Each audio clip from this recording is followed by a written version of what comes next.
Eu quero deixar um texto para a nossa meditação em Mateus capítulo de número 5,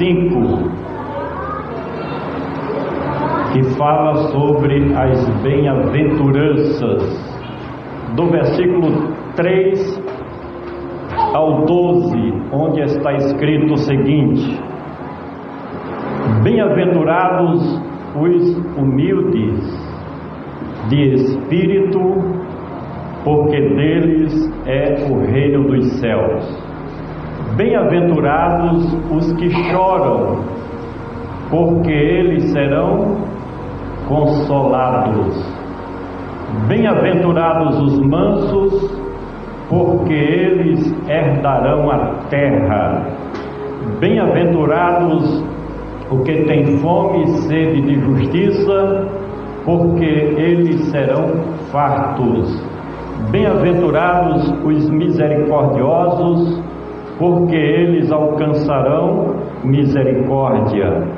Bem-aventurados os limpos de coração, porque eles verão a Deus. Bem-aventurados os pacificadores, porque eles serão chamados filhos de Deus. Bem-aventurados os que sofrem perseguições por causa da justiça, porque deles é o reino dos céus. Bem-aventurados sois vós, quando vos injuriarem e perseguirem, e mentindo disserem todo mal contra vós por minha causa.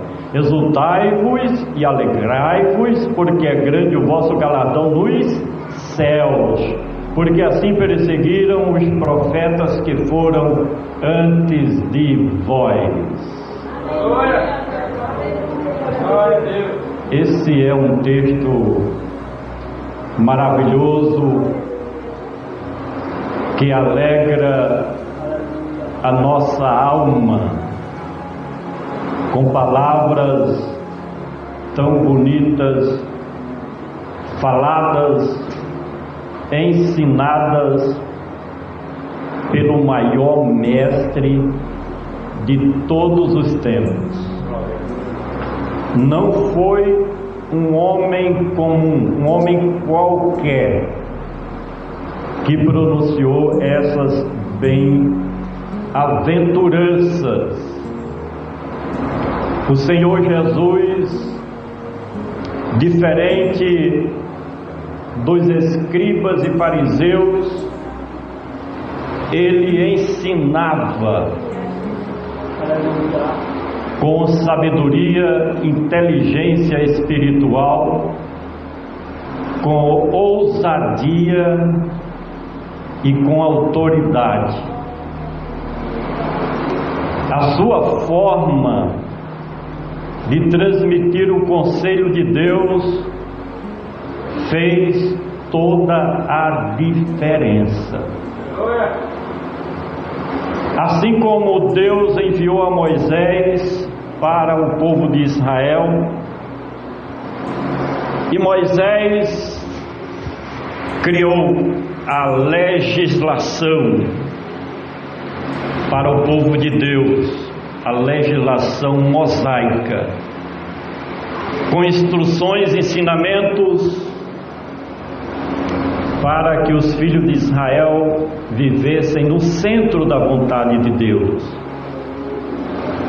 Mas vindo a plenitude dos tempos, diz a Bíblia que Deus enviou seu Filho Jesus para estabelecer uma nova aliança, não uma aliança, um pacto exclusivista, como foi o primeiro pacto com Israel, com uma única nação. A legislação de Cristo, ou a aliança, a nova aliança de Cristo, é com todas as nações do mundo. E quando ele esteve exercendo plenamente o seu ministério aqui na terra, as suas palavras foram impactantes. Eu fico imaginando diante dos escribas, dos fariseus, das lideranças religiosas dos judeus, o Senhor Jesus falando estas palavras e eles ouvindo, sem entenderem, sem compreenderem que o Senhor Jesus estava estabelecendo um novo tempo para a humanidade. Estes conceitos que nós temos aqui neste texto sagrado, provavelmente nos dias de hoje há uma incompreensão na sociedade, no homem natural, no incrédulo, quanto a alguns destes ensinamentos trazidos pelo Senhor Jesus. Por exemplo, a primeira palavra, bem-aventurados.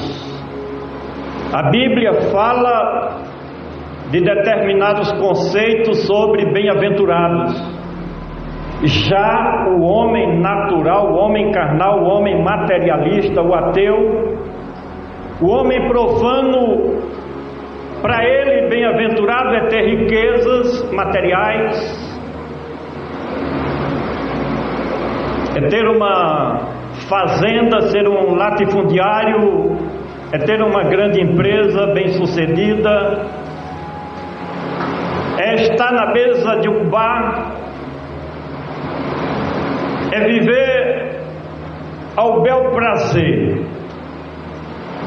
Ser bem-aventurado para o homem natural é desfrutar de tudo aquilo que o mundo oferece, dando a satisfação às suas concupiscências carnais. Mas não era sobre estes que Cristo Jesus falava neste texto sagrado. Para o mestre amado, ser bem-aventurado era ser bem aceito diante do Pai Celestial, ser aprovado por Deus, viver de acordo com a vontade do soberano Deus de Israel. Isso era ser bem-aventurado na colocação e conceitos ensinados pelo Senhor Jesus. Não é simplesmente ser uma pessoa alegre, porque a pessoa pode ser infeliz, mas viver momentos de alegria na fanfarra da vida, numa mesa de bar, dançando, farrando. Ele sente alegria momentânea, mas a verdadeira bem-aventurança, a verdadeira felicidade da alma, do espírito, somente aqueles que nasceram de novo, somente aqueles que são regenerados pelo poder do Evangelho transformador é que pode desfrutar desta verdadeira felicidade na alma. A prova disso é que você pode estar passando uma luta ou uma dificuldade, mas não ficar abatido, enfrentar o obstáculo que surge, os desafios do dia a dia, de cabeça erguida, animado, com coragem, com disposição, cheio de esperança, confiando de que a luta logo mais vai passar e você vai cantar o hino da vitória.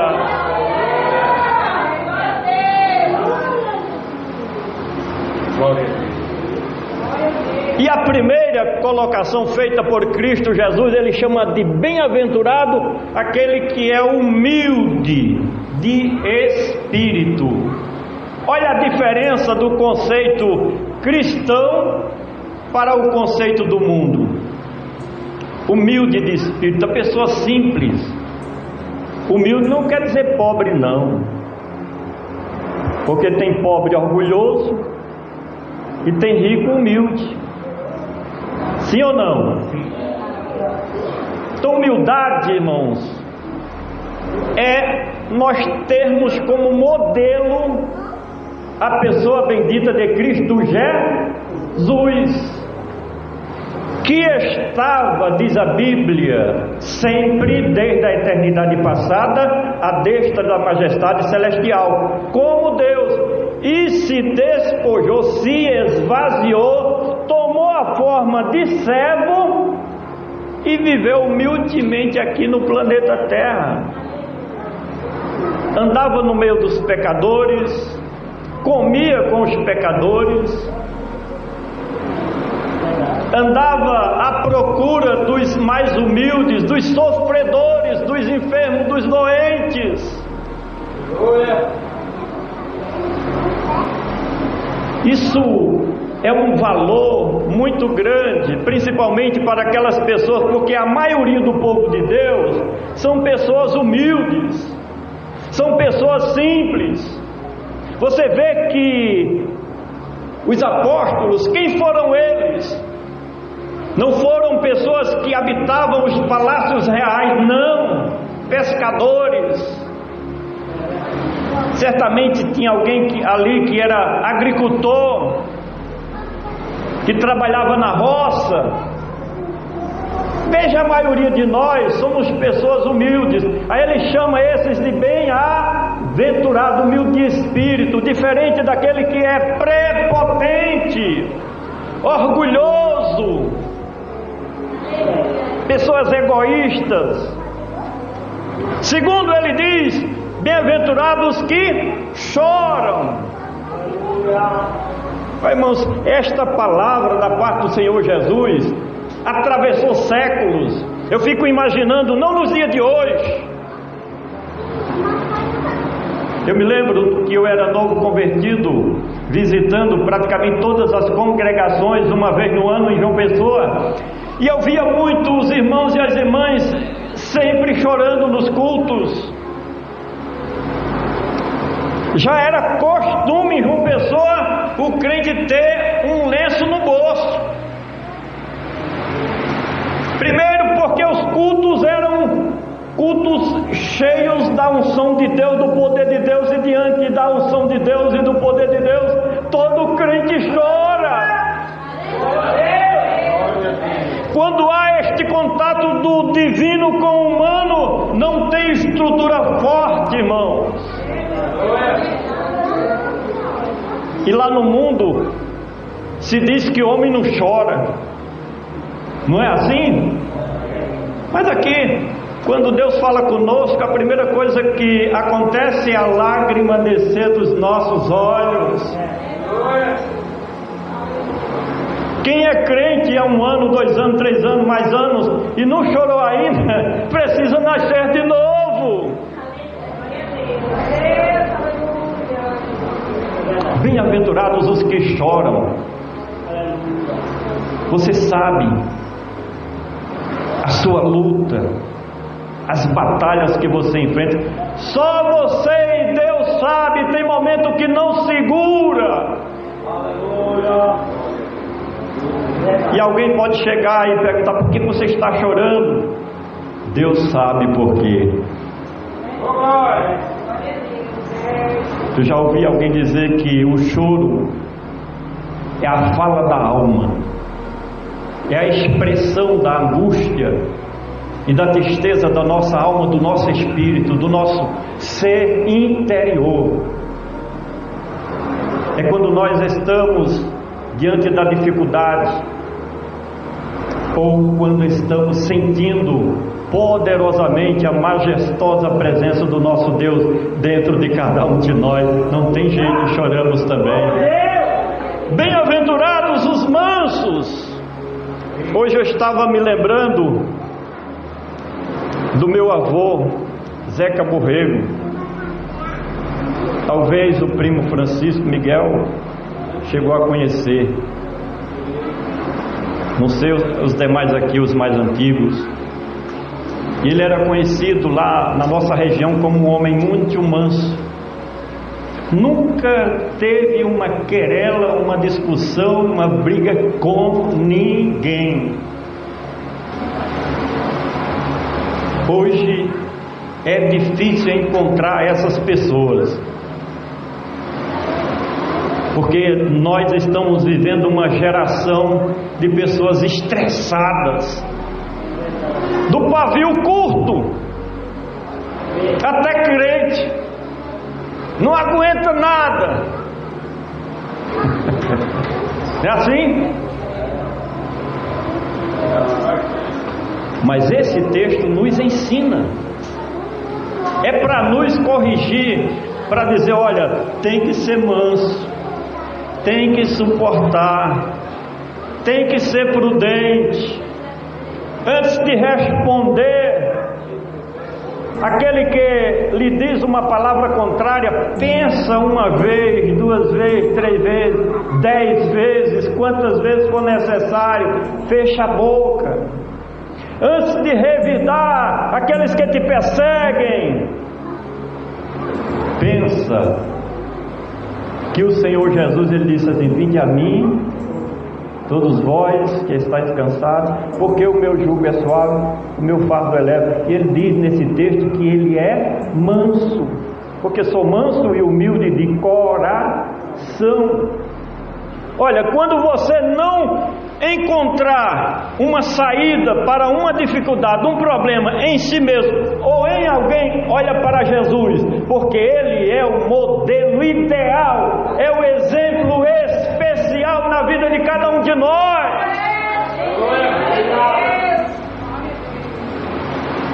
Tinha poder, irmãos, para destruir todos os seus adversários inimigos, aqueles que o perseguiam. Mas na calma, na tranquilidade, na mansidão, na suportabilidade. Aleluias. Bem-aventurados os que têm fome e sede de justiça. Isso é difícil. Sabe por quê? Porque muitas vezes você, com a razão, você agindo corretamente, a outra pessoa que está errada é quem está lhe agredindo, é quem está lhe ofendendo, é quem está lhe caluniando, e você sofrer a injustiça. É sobre estes que o Senhor Jesus está falando, os que têm fome e sede de justiça. Ele entrega a Deus, não toma a atitude, não revida, não responde na bucha, como diz aqui no sertão. Deixa que Deus seja a sua justiça. Deus sabe fazer da melhor maneira possível. Ele coloca cada peça no seu devido lugar. Ele é justo e sabe fazer a coisa correta, certa. Nós erramos.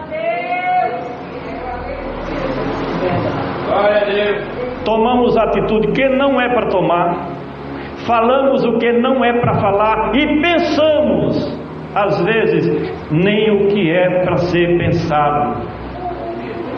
Mas quem tem fome e sede de justiça, ele deixa Deus tomar a devida providência e lhe defender. É Deus quem nos defende. Eu estava dizendo aqui ao companheiro, meu amigo, irmão Vieira, que pelas coisas que eu já passei na igreja, pelos garranchos que surgem se eu fosse deixar a igreja, já tinha deixado umas 100 vezes ou mais. Aí disse: tu tem 2 dedos de couro aqui no espinhaço, né? Tem que suportar as injustiças que vêm, às vezes de pessoas que não esperamos, mas vem, irmãos. E você é bem-aventurado se tiver essa capacidade de saber administrar isso. Não praticar justiça com as suas próprias mãos. Não, deixa Deus resolver. Bem-aventurados os misericordiosos. Será que é fácil? Não é. Mas é isso que o Senhor Jesus nos ensina: estender uma mão amiga para aqueles que estão precisando de nós, compreender aqueles que estão agindo dentro da ignorância, muitas vezes lhe acusando do que você não merece, lhe julgando de algo que você não praticou e não fez. Não é fácil. Alguém te machucar, alguém te maltratar, e você não revidar mais. No dia que aquela pessoa estiver passando uma dificuldade, você chegar junto. Isso é exercer misericórdia. E o conselho do Senhor Jesus é o melhor que tem. Sabe por quê? Porque se nós plantarmos a misericórdia para com o nosso próximo, nós vamos colher justamente isso.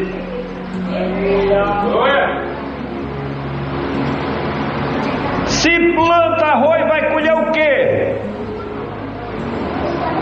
Se planta abacaxi, vai colher o quê? Abacaxi. Aquilo que se planta é o que se colhe. Se nós plantamos misericórdia, não é que sejamos bonzinhos, não. É a nossa obrigação, como representantes legítimos do reino de Deus, fazer esta boa plantação na nossa vida. Sementes de misericórdia. Porque um dia nós vamos precisar, se não aqui na terra do nosso semelhante, de alguém que tenha misericórdia de nós, mas principalmente quando chegarmos lá, vamos chegar cheio da misericórdia de Deus, da graça de Deus, do amor de Deus, da bondade de Deus, e vamos ser abraçados pelo Senhor Jesus e receber o bem-aventurado, aleluias, ali na presença do nosso Deus. Bem-aventurados os limpos de coração. Ih, como agora apertou. Sei que agora ninguém dá um glória a Deus, não. Limpo de coração, que não pensa mal do seu próximo, que não deseja mal do seu próximo, que não pragueja a vida do seu vizinho, que mesmo sabendo que tem alguém que não gosta de você, que deseja o seu mal, mas você não permite que nenhum pensamento venha no seu coração, na sua cachola, como diz aqui no sertão, na sua mente, nenhum pensamento contrário, negativo contra tais pessoas. Bem-aventurados os pacificadores. A geração dos meus pais, eu alegro-me porque eu tive um pai pacificador. Os irmãos sabem que há 50, 60, 70 anos atrás, o que mais tinha aqui no nosso município e na nossa região ali embaixo era pessoas ignorantes, chamados naquela época homens bravos, mas eram ignorantes. Brigava por um cabelo do bigode, amarrava as camisas para torar um ao outro na faca, vivia de intrigas, maquerências. E eu me lembro, eu era criança, e quando o pai tomava conhecimento de alguma questão ali da nossa região, entre duas pessoas, ele esperava o primeiro dia. Se não viesse, ele esperava o segundo dia. Se não viesse no terceiro dia, ele procurava um dos tais. Mas geralmente procuravam,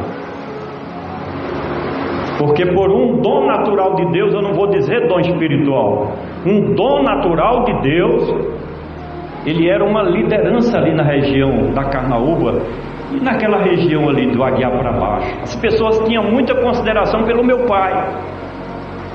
E em vez de ele procurar, a maioria vinha pedir o seu conselho. Como eu era o caçula, eu ficava no pé, escutando a conversa.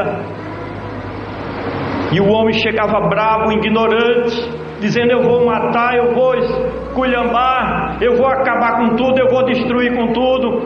Ele escutava. Quando a pessoa desabafava, ele dizia: não é assim não, compadre. Tenha calma, compadre. Você vai se destruir a si próprio. Aí ele começava a mostrar os prejuízos que a própria pessoa ia sofrer.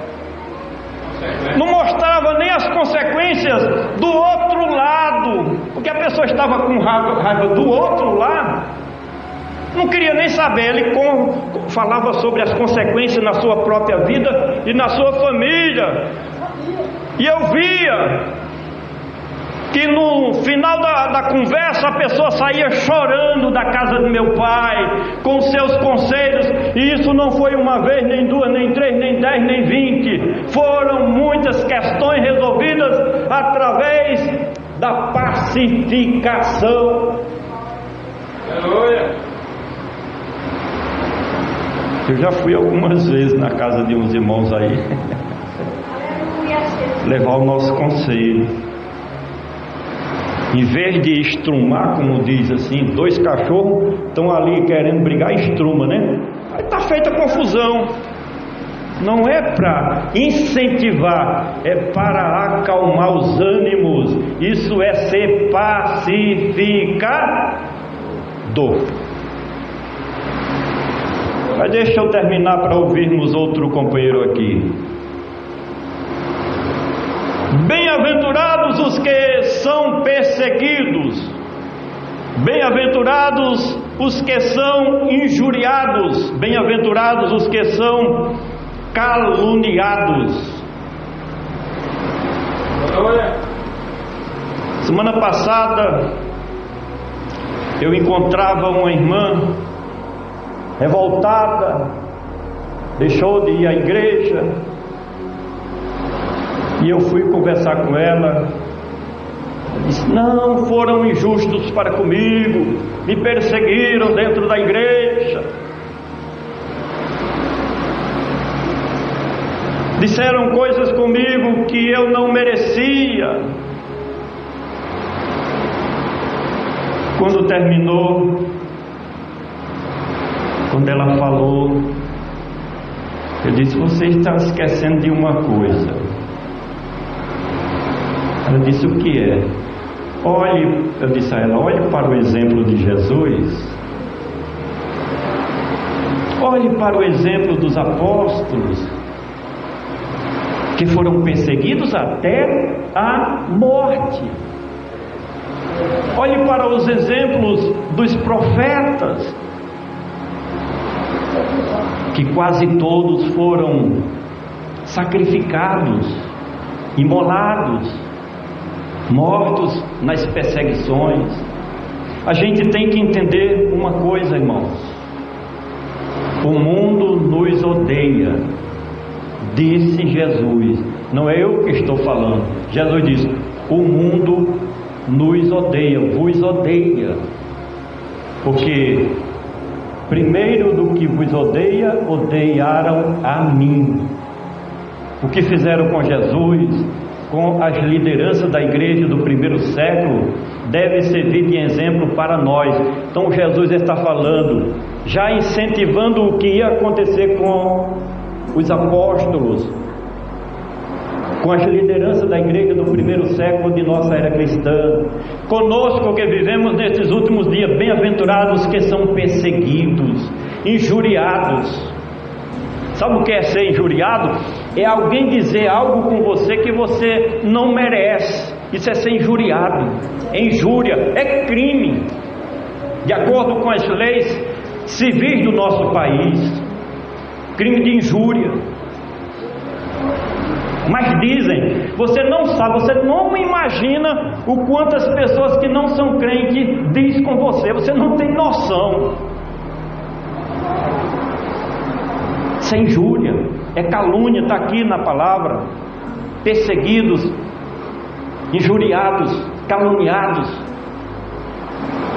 estão sujeitos. Aí o Senhor Jesus chama todos esses de bem-aventurados, mas ele termina com uma grande promessa.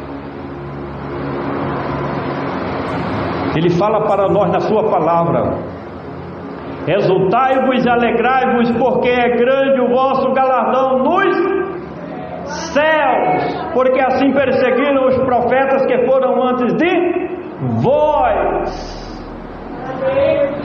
Tem recompensa, e não é promessa de político, não é